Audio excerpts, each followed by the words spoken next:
I have my first Rebel Moon update for you guys today.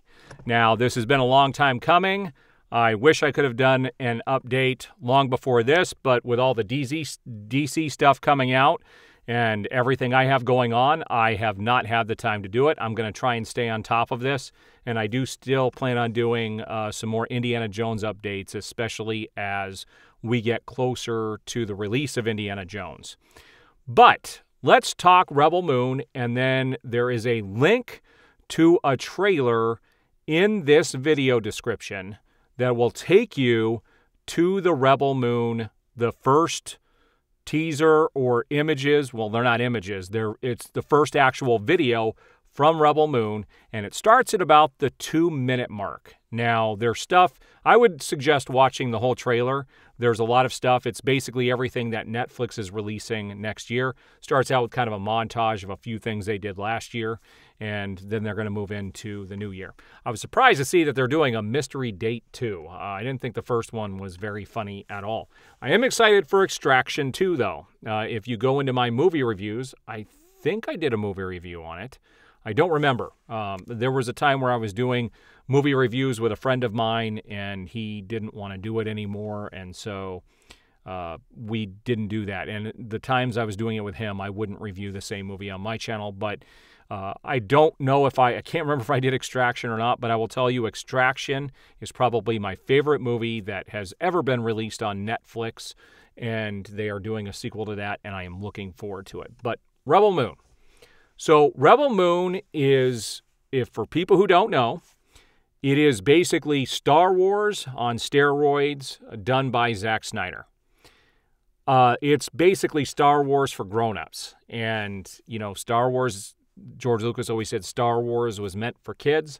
Well, this is for adults, and it's done by Zack Snyder, so it's in good hands. During the filming of this movie, the production got so big that the studio realized they're going to have to cut it into 2 movies. Now, we have the official release date, which is December 22nd. And there's a big cast in this. Charlie Hunnam from, I forget the name of the show. It's one of my favorite shows. Sons of Anarchy is in it, as well as, I can never say his name right. He's been in lots of films for Steven Spielberg. There's quite a few well-known characters or actors in this film. So if you want to see everybody who's in it, I would recommend going to IMDb and looking up Rebel Moon. You'll see everybody who's listed in there. And what's interesting is they've split it up into 2 films, and the first one doesn't come out until December 22nd of this year. That's a long time considering they have been done filming for a while. I think sometime in December. It doesn't take an entire year to do post, and they have been working on this movie for a very long time. So I honestly think that the second part of this film is probably going to come out 6-8 months after the first one. At least that's what I'm hoping, or maybe they come out back to back, or shortly thereafter, maybe one in December, maybe one in February. I don't know. I don't know how Netflix is going to deal with the distribution, and hopefully, I'm hoping it gets a theatrical release. A lot of the movies that come out on Netflix do have a short release also in theaters for people who don't have Netflix. Now I have my own theater at home, and honestly, I get a better experience at home than I do going to the theater. But I would probably go to the theater to see this one. I want to support them in any way I can. I love what Zack Snyder has done. I like his more serious take on the DC stuff, as you guys all know. And I'm looking forward to this and seeing what he has in store for this universe. And some of the imagery is absolutely stunning. I am very much looking forward to this film. And it was basically a rejected Star Wars story that he had brought to Lucasfilm, and they decided not to opt in for it. But he kept the rights to the story. So this is going to be interesting. All right, what are your guys' thoughts on Rebel Moon so far, and what are you looking forward to? Now, one thing I am going to address here at the end of my video, I did want to address one thing at the end of my video here for people who are wondering.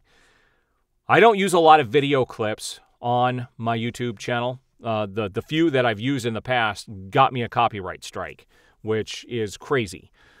So people always tell me you can use little clips here and there. Well, here's the funny thing with YouTube. The new terms of service just came out, and they are now demonetizing a crap ton of videos online, mainly video game videos that had violence or a hook in the first 8 seconds of the video.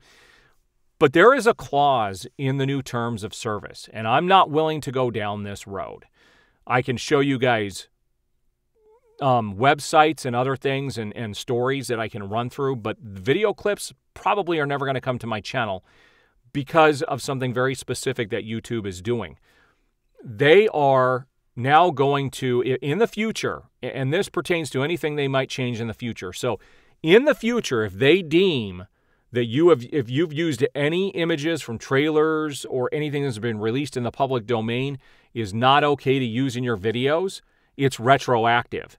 And any money that you have made on your video up until that point, they're going to deduct that from your future earnings. And I don't know how this is even freaking legal. And I have until July to accept the new terms of service.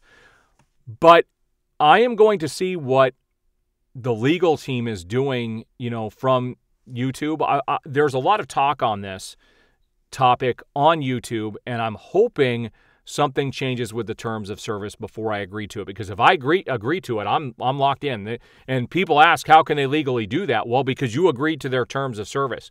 Now, I have started offering my videos also on another service just in case things go south on YouTube, because they like to demonetize people left and right for all sorts of reasons. And if they deem something's wrong with your video, you don't have a lot of recourse. So I wanted to bring that up in my video for anybody who's wondering why I don't use video clips, but I will always share stories and articles online and stuff that I can, but I can't share stuff that has been released by studios. I'm not willing to risk that in the future where they could demonetize my platform and also take money back from me. My channel has started making money since I had 1,000 subscribers. I just hit 5,000 recently, and thank you all who have subscribed. And as my channel continues to grow, I will be able to start doing new things once enough money is coming in. I do plan on getting an intro created for my videos, and I may do several intros, whether I'm doing a movie review or talking about DC news. I may do several intros. I'll have somebody create the music.